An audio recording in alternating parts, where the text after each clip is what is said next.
তৌহিদ আফ্রিদির একটি কলে ডিবি অফিসের মধ্যে ধরে নিয়ে আমাকে 1 ঘন্টা নির্মমভাবে পিটায়। 2.5 বছর আগে আফ্রিদিকে নিয়ে কন্টেন্ট বানানোয় ডিবি অফিসে ডেকে নিয়ে ঘন্টার পর ঘন্টা আমাকে পিটিয়েছে। পুরোটা সময় ভিডিও কলে যুক্ত ছিল তৌহিদ আফ্রিদি। শুধু তাই নয়, হাত পা চোখ বেঁধে নির্যাতন চালিয়ে মাফ চাইতে বাধ্য করেছে সে। এভাবেই কথাগুলো বলছিলেন কন্টেন্ট ক্রিয়েটর সাইম।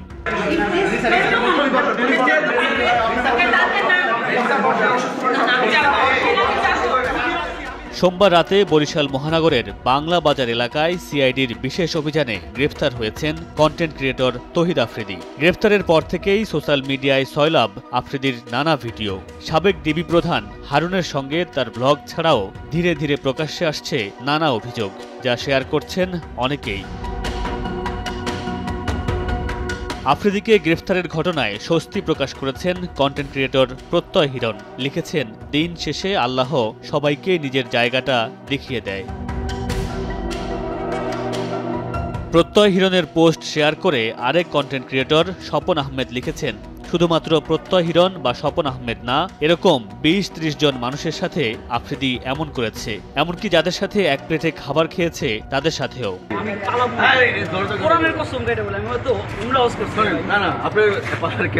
গেল রাতে আফ্রিদিকে গ্রেফতার অভিযানের সময় তাকে বলতে শোনা যায়, আমি পালাবো না, কোরআনের কসম আমি উমরা করে এসেছি, আমি কেমন ছেলে তা সবাই জানে।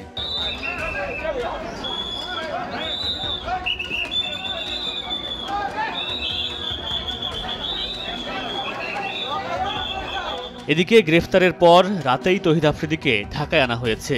তার 7 দিনের রিমান্ড চেয়ে আবেদন করলে 5 দিনের রিমান্ড মঞ্জুর করেছে আদালত। এর আগে গেল 17 আগস্ট একই মামলায় গ্রেফতার করা হয়েছে তৌহিদ আফ্রিদির বাবা মাই টিভির চেয়ারম্যান নাসির উদ্দিন সাথীকে। মামুনুর রশিদ পনেল, সময় সংবাদ, ঢাকা।